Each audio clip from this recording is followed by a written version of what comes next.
Hello, everybody. So, this is my first mukbang. I'm having uh, instant mashed potatoes. I actually like them just as much as the real potatoes. I do have real potatoes, but this is a lot easier and quicker. Two hamburger patties. Um, the hamburger patties are frozen. I mean, well, they're cooked now, but I mean, they aren't ground beef. But, um, oh, they're tough.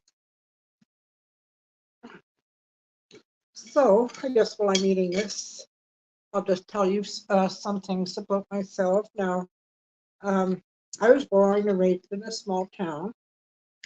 My mom was in her early 40s when she had me, and my dad was in his 50s.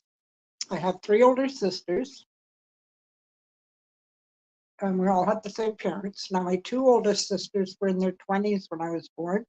Actually, my nephew was born in May, and I was born in September. And the two oldest are 2 years apart.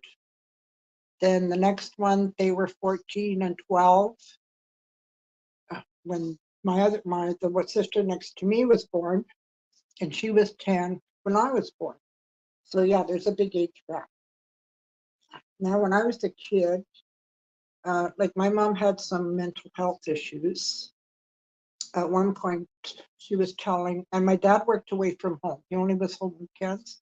He worked about an hour and a half away. And the reason we didn't live together, my grandma, my mom's mom, was living in our small town, uh, but she was disabled. For a long time, she lived with this lady who took care of her, and then she went into the personal care home. Um, and that was my mom's mom. She wanted us to live there where she was, so we did. So my dad would come home weekends. At one point, my mom was telling me uh, that she wasn't going to be there in the morning when I woke up. So I wasn't getting any sleep because I was listening. I was scared she was going to leave. And I guess I must have fallen asleep in school or something. Anyways, my dad found out somehow. I'm not sure how. So my sister and I went to live with my oldest sister in Winnipeg. She lived in Winnipeg at the time. Now she had three kids. Her oldest was my age, so we were seven. Then I think my niece was six, and then five. The youngest was five. They lived in a two-bedroom house, small house. So all of the kids slept in the one room. She had bunk beds and then a double bed. So my two nieces slept together, and my nephew slept on the top bunk. My nieces slept on the bottom bunk. My sister and I slept on the double bed. And my two sisters weren't getting along. My sister, she was about 17 at the time. So she moved out. She just stayed in the city, but she moved out, got a job.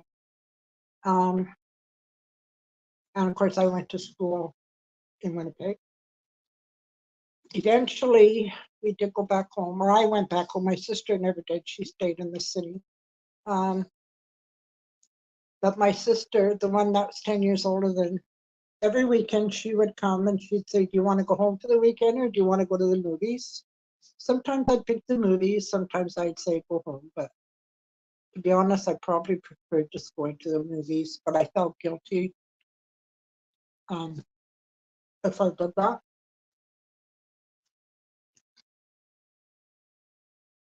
But eventually, I think I was at my sister's for about 6 months.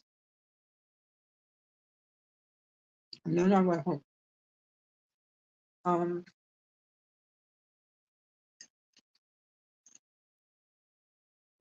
Excuse me. So as a kid, I was bullied in school. Nothing compared to what it's like today. I was never physically assaulted, just called names. I'm not sure why. Um, I know I started grade 2 in my hometown, and I was a bossy boots. I could kind of remember being bossy. It didn't go over well. And then, of course, I was moved to Winnipeg, and then I came back. So it basically started grade 3. I was bullied from grade 3 to grade 6, basically. Grade 6, it petered off. My father passed away when I was in grade 6. And I think after that, the kids just stopped, like, they left me alone. And then I was never bullied again. And it was just names, just calling names. I'm so grateful, though, that I don't live in this day and age. Like kids nowadays who are bullied, they're bullied relentless, like 24 hours a day. They're bullied at school. They're bullied at home, like through, the internet, social media. It's awful. And a lot of it's this, some of it's physical, but it was never I was never bullied by the girls. It was just the boys. I remember not. I just kind of dimly remember some of the girls would be kind of snotty to me, but they didn't ever really call me names or anything. It was just the boys for some reason. Um,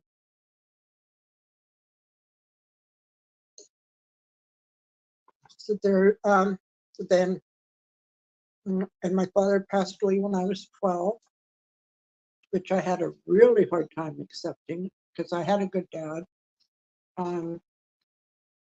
So I remember in the back of like he had gone, my dad was born in England and all his family was in England.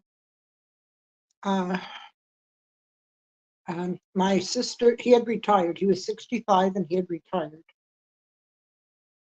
So my 2 oldest sisters bought him a ticket to go home and visit his family because all his brothers and sisters were still there. His parents were alive, but he comes from a family of 6 and they were still all alive. So my dad went back to England to visit, and he passed away there. He was actually at the airport making reservations to come back home, and he had a heart attack at the airport.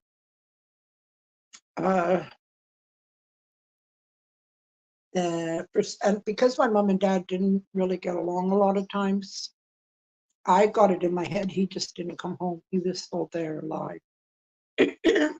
And but I didn't tell anybody because I didn't want anybody to think I was crazy. Excuse me. So one day I went to the mailbox. We had to go to the post office to get our mail. It wasn't delivered. And there's this little blue envelope addressed to my dad. I remember going home and my mom was baking or making something on the kitchen table. I threw this envelope on the table and I said, "See, I knew Dad was alive. I knew it all the time." And she looks at me and she goes, "What are you talking about?" I said, "I knew Dad wasn't dead. You don't send letters to dead people. So I want to go there now." I said, "I want you to send me there now because I'm going to go get him and bring him home." My mom said, "No, no, no." Here it was. My dad had belonged to some, what do you call it, betting in England. And this was just like I don't know, a form letter or something. I'm not sure. So then I just grieved it's like grieving all over again.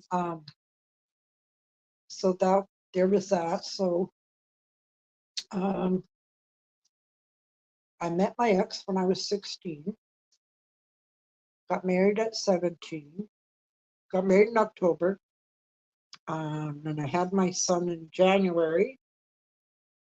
Then the following year, I had my youngest son. He was born in April of the following year. Um,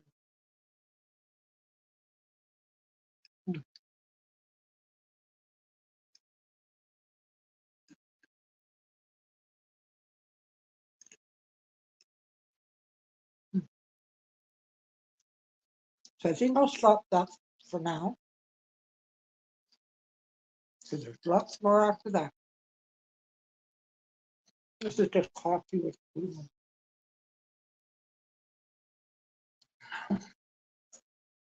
Okay, so we'll talk to you later. You have a good evening.